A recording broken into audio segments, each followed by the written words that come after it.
कैसे खेल ले, हारे या गुजार ले, या कैसे झेल ले। एक क्या जन्म जन्म की ये तो बाजी है, जीत है कि जिसमें वो खुदा भी राजी है। सारा सौंप दे उसे हमेशा के लिए, सारा सौंप दे उसे हमेशा के लिए।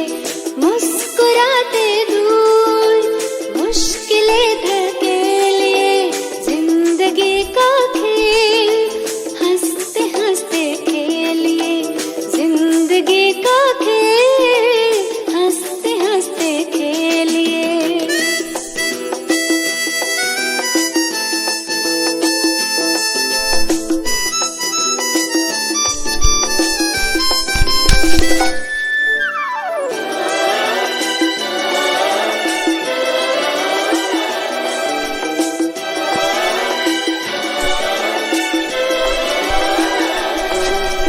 खेल जिंदगी का करना चाहे हारना, तो राजयोग की करे जीवन में धारणा। खेल जिंदगी का करना चाहे हारना, तो राजयोग की करे जीवन में धारणा। शांति स्वास्थ्य सुख की संपदा को पाएंगे, कर्म की कुशलता से सफलता को लाएंगे।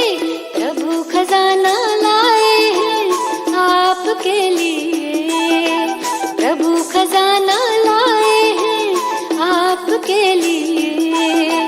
मुस्कुराते दूर मुश्किलें धकेलिए, जिंदगी का खेल हंसते हंसते खेलिए, जिंदगी का खेल हंसते हंसते खेलिए।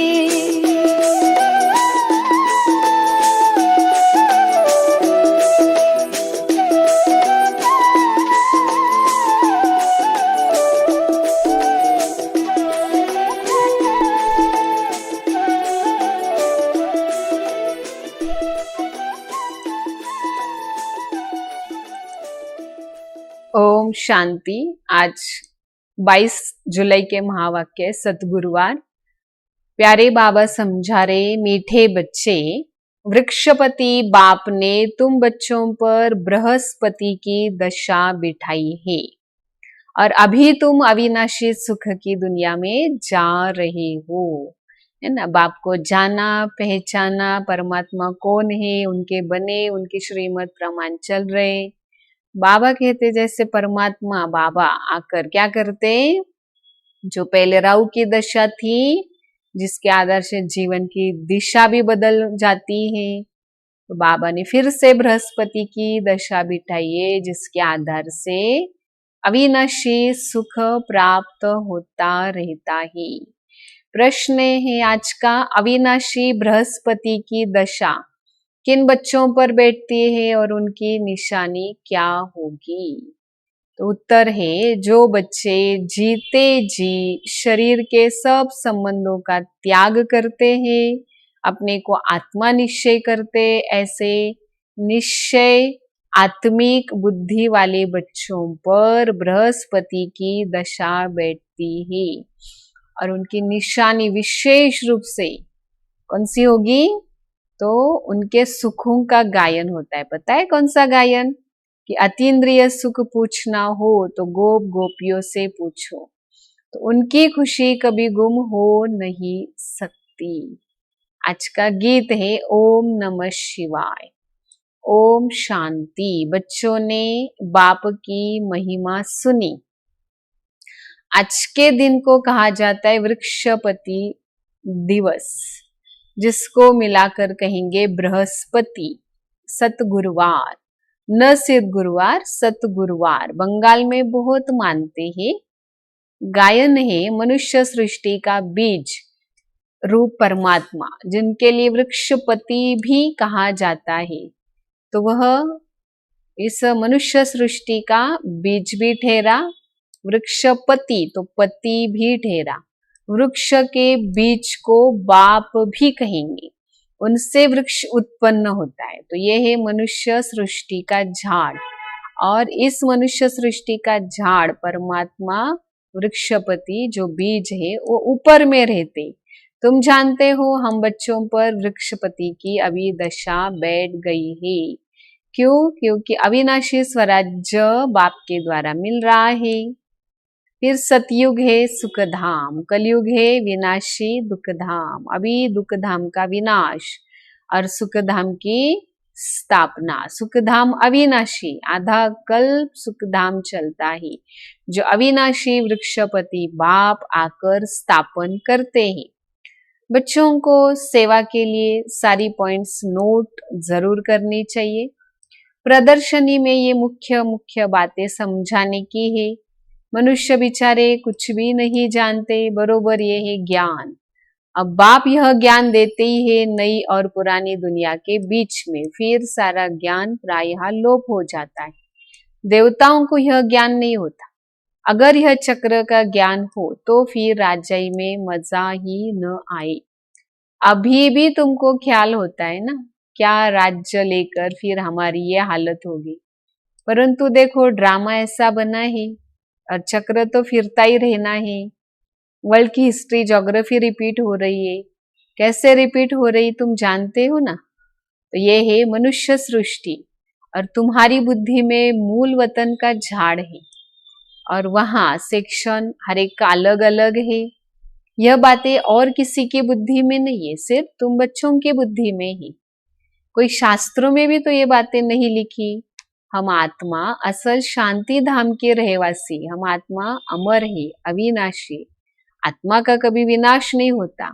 और मनुष्य समझते आत्मा तो पानी का बुदबुदा, पानी से निकला फिर उसमें समा जाएगा। तो तुम बच्चों की बुद्धि में सारे राज है। आत्मा अविनाशी है, इसमें अविनाशी पार्ट नोंद है। तो सारे चक्र की नॉलेज शास्त्रों में तो है नहीं। भले कहाँ कहाँ स्वस्तिका दिखाते, चक्र की सिर्फ ऐसे ऐसी लकीरें लगा देते जिससे सिद्ध होता। अनेक धर्म थे। बाप ने समझाया मुख्य धर्म शास्त्र 4। सतयुग त्रेता में तो कोई धर्म स्थापन नहीं होता, न वहां कोई धर्म शास्त्र होता है। यह सब द्वापर से शुरू होता है। फिर देखो कितनी वृद्धि हो गई। अच्छा बताओ गीता कब सुनाई? बाबा कहते मैं कल्प में एक ही बार संगम युग पर आता हूँ। कल्प के संगम युगे उन्होंने कल्पाक्षर निकाल दिया और सिर्फ संगम युग लिख दिया, तो युगे युगे कहते। तो वास्तव में संगम युगे और कोई धर्म स्थापन नहीं करते। मना जैसे देखो त्रेता और द्वापर के बीच में भी संगम है, तो उस संगम पर इस्लामी धर्म स्थापन हुआ ऐसा नहीं, कहेंगे द्वापर में स्थापन हुआ। तो ये संगम बड़ा सुहावना, जिसको कुंभ भी कहते हैं। कुंभ संगम को कहा जाता है, जहाँ नदी और सागर का मेल होता है। तो यह है आत्माएं, नदियां और परमात्मा, इनका मिलन माना संगम, रूहानी मेला संगम पर होता है। उन्होंने फिर पानी की गंगा का नाम बाला कर दिया। ज्ञान सागर पतित पावन को कोई जानते ही नहीं। उसने कैसे पतित दुनिया को पावन बनाया, कोई भी शास्त्र में नहीं। अब तुम बच्चों को बाबा कहते मामेकम याद करो, देह के सब धर्म त्याग दो। किसको समझा रहे परमात्मा? आत्माओं को।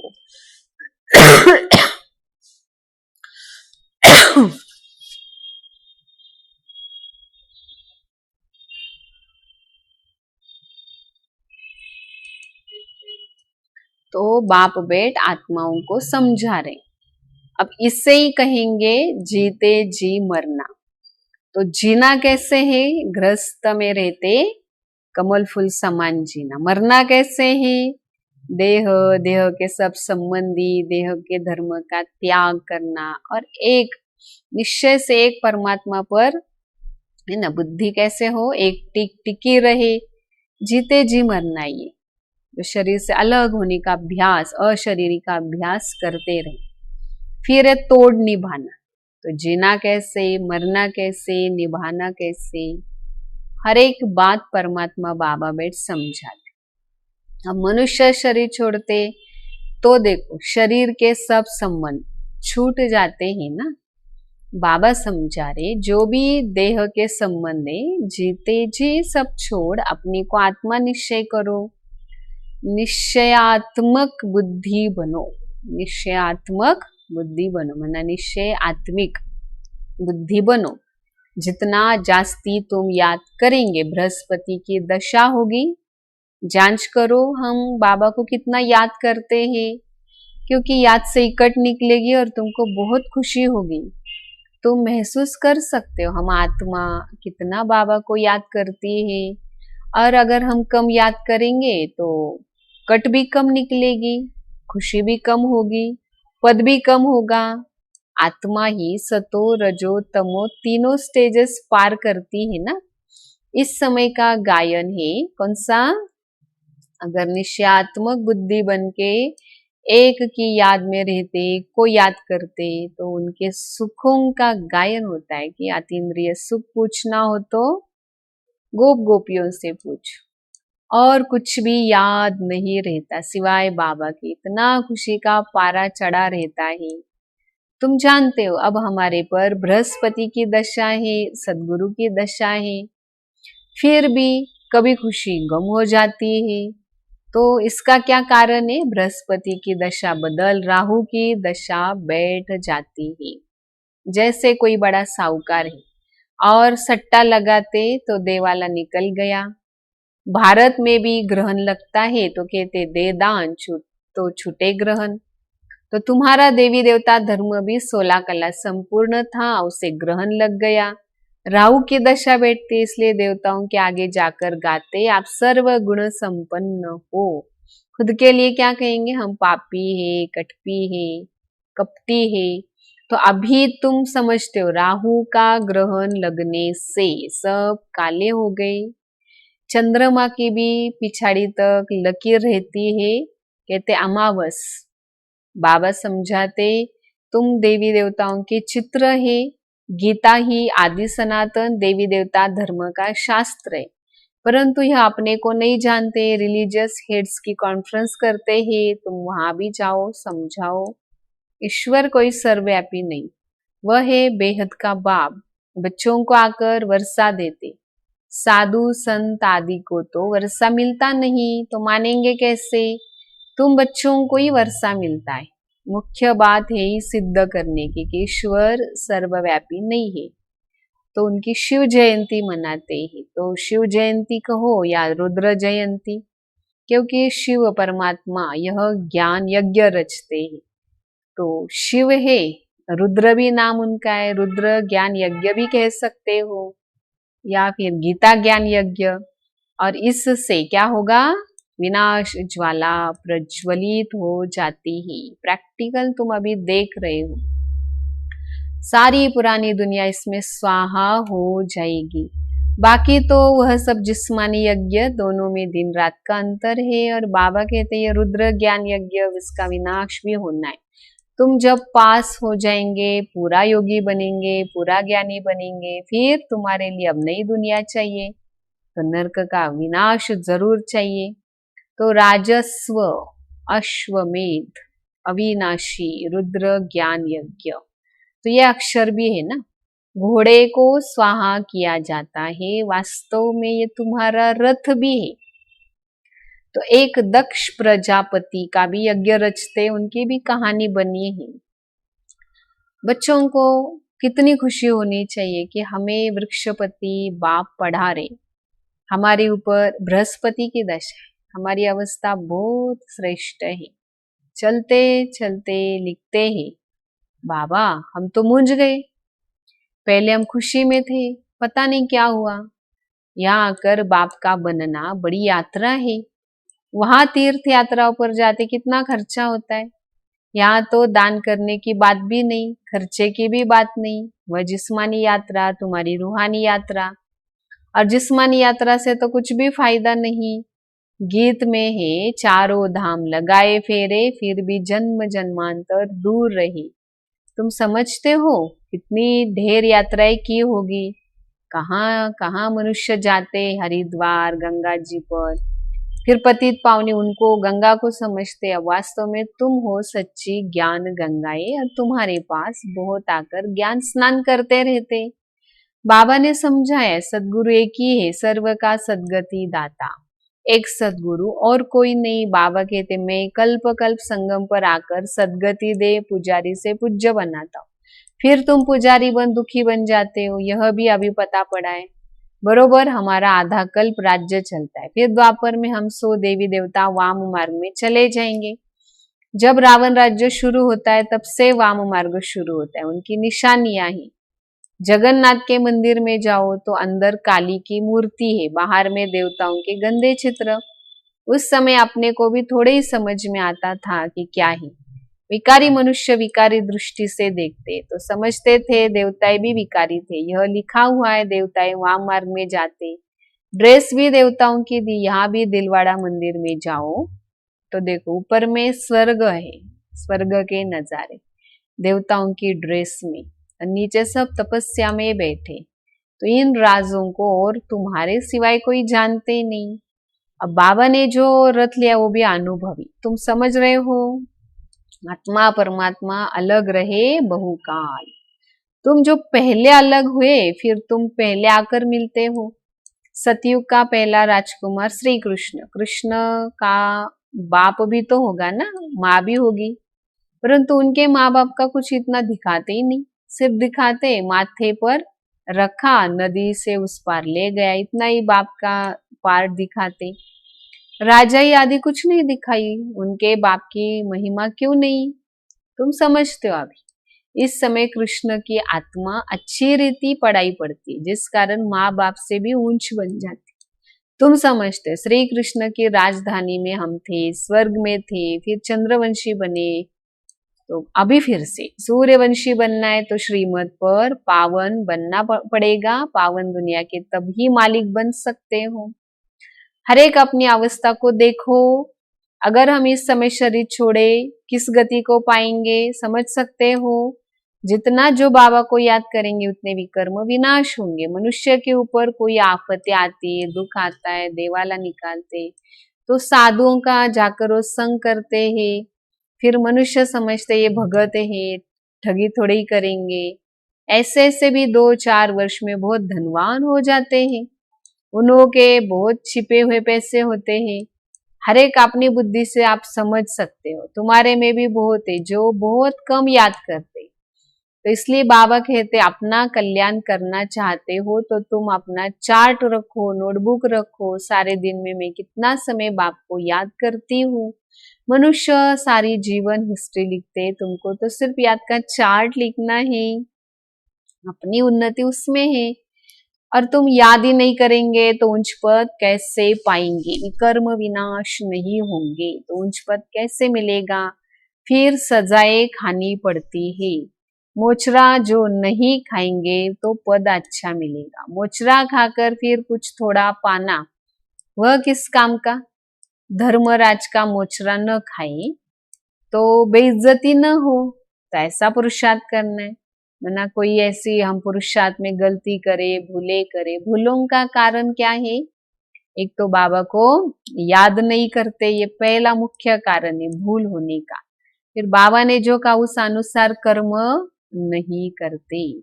तो धर्मराज का मोचरा मिलता है मना थप्पड़, मोचरा मना थप्पड़ मिल जाती, तो थप्पड़ ना मिले, बेइज्जती ना हो, ऐसा पुरुषार्थ करना चाहिए। तुम देखते हो शिव बाबा बैठा रहता है, फिर धर्मराज भी है, तुमको सब साक्षात्कार कराते। तुमने यह किया था, याद है, अब खाओ सजा। उस समय सजाए उतनी खाते जितनी जन्म जन्मांतर खाते। पिछाड़ी में थोड़ा रोटी टुक्कड़ मिला, उससे क्या फायदा, मोचरा तो नहीं खाना चाहिए ना। इसलिए अपनी स्थिति की चेकिंग करो, पोता मिल निकालो, जैसे कोई 6 मास का निकालते, कोई 12 मास का, कोई रोज का। बाबा समझाते बच्चे तुम व्यापारी हो, कोई विरला व्यापारी बेहद के बाप से व्यापार करे। धन नहीं तो तन मन तो है ना, उनको शराब भी कहते, मट्टा सट्टा करते। तुम तन मन धन देते हो, रिटर्न में 21 जन्म के लिए कितना वर्षा पाते हो? बाबा हम आपके हैं, ऐसी युक्ति बताओ जो हमारी आत्मा और शरीर इनके जैसा लक्ष्मी नारायण समान बन जाए। बाबा कहते मैं तुमको गोरा बनाने आया हूँ, एकदम रूप बदल देता हूँ। दूसरे जन्म में तुमको फर्स्ट क्लास शरीर मिलेगा, तुम वैकुंठ में भी देखते हो। तुम जानते हो यह मम्मा बाबा फिर लक्ष्मी नारायण बनेंगे, तो एम ऑब्जेक्ट भी दिखाई जाती है। अब जो जितना पुरुषार्थ करे, अगर पुरुषार्थ पूरा नहीं कर पाते और धम्पा मचाते रहते तो वह बच्चे अपना ही पद भ्रष्ट कर देते हैं। अच्छा, मीठे मीठे सिकिलते बच्चों प्रति मात पिता बाप दादा का याद प्यार और गुड मॉर्निंग। रूहानी बाप के रूहानी बच्चों को नमस्ते। रूहानी बच्चों के रूहानी बाप दादा को याद प्यार गुड मॉर्निंग, नमस्ते नमस्ते। वाह बाबा वाह, शुक्रिया बाबा शुक्रिया। तो मुख्य धारणा है आज की कि अपनी स्थिति की चेकिंग करनी है। अपने कल्याण के लिए रोज की रोज अपनी डायरी रखनी है, जिसमें याद का चार्ट नोट करना है। दूसरी पॉइंट है बेहद के बाप से सच्चा व्यापार करना है। अपना तन मन धन बाप हवाले कर 21 जन्म के लिए रिटर्न लेना है। निश्चय बुद्धि बन अपना कल्याण करना है। आज का वरदान बहुत सुंदर वरदान है। पहली श्रीमत पर विशेष अटेंशन देकर अपने फाउंडेशन को मजबूत करने वाले सहज योगी भव। तो पहली श्रीमत कौन सी? बच्चा अपने को आत्मा समझ बाप को याद करो। यदि आत्मा के बजाय अपने को साधारण समझते हो, शरीरधारी समझते हो, तो याद टिकेगी नहीं। वैसे भी कोई दो चीजों को जोड़ा जाता है तो पहले समान बनाना होता है। तो आत्मा समझ परम आत्मा को याद करो, याद बड़ी सहज हो जाएगी। तो ये है मुख्य श्रीमत, और श्रीमत ही यही श्रीमत ब्राह्मण जीवन का मुख्य फाउंडेशन। इस बात पर पूरा पूरा अटेंशन दो तो सहज योगी बन जाएंगे। स्लोगन है कर्म आत्मा का दर्शन कराने वाला दर्पण है, इसलिए कर्म द्वारा शक्ति स्वरूप को प्रत्यक्ष करो। मैं आत्मा कैसी हूँ क्या हूँ, तो हमारे कर्म के द्वारा ही वो पता चलता है। तो कर्म के द्वारा शक्ति रूप अपना प्रत्यक्ष करो। तो समझा क्या करना है? अच्छे से याद करके विकर्म विनाश करते जाना ही। अच्छा, अभी सब प्यारे बाबा को याद करेंगे।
खुशियों की सुंदर झील में जीवन कमल मुस्काएगा।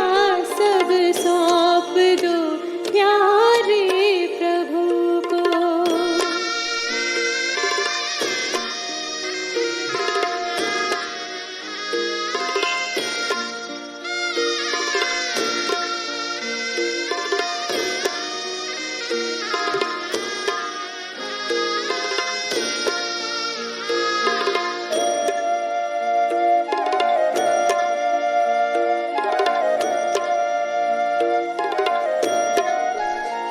है जो भी तेरे पास सब उसकी अमानत है।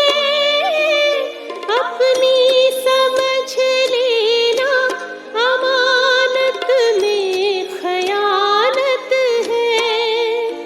है जो भी तेरे पास सब उसकी अमानत है। अपनी समझ लेना अमानत में खयानत है। सब कुछ तेरा ये मान ले, सब कुछ तेरा हो जाएगा। सब कुछ तेरा ये मान ले, सब कुछ तेरा हो जाएगा।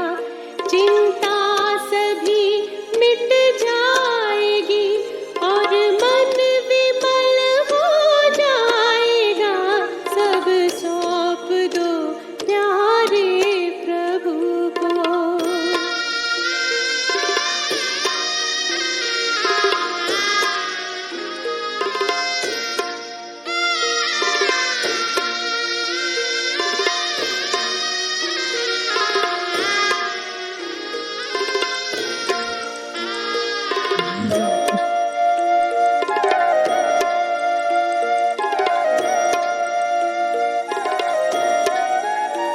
आकाश से ऊंची तुम्हारी भावनाएं हो। दिल हो बड़ा सबके लिए शुभ कामनाएं हो। आकाश से ऊंची तुम्हारी भावनाएं हो। दिल हो बड़ा सबके लिए शुभ कामनाएं हो।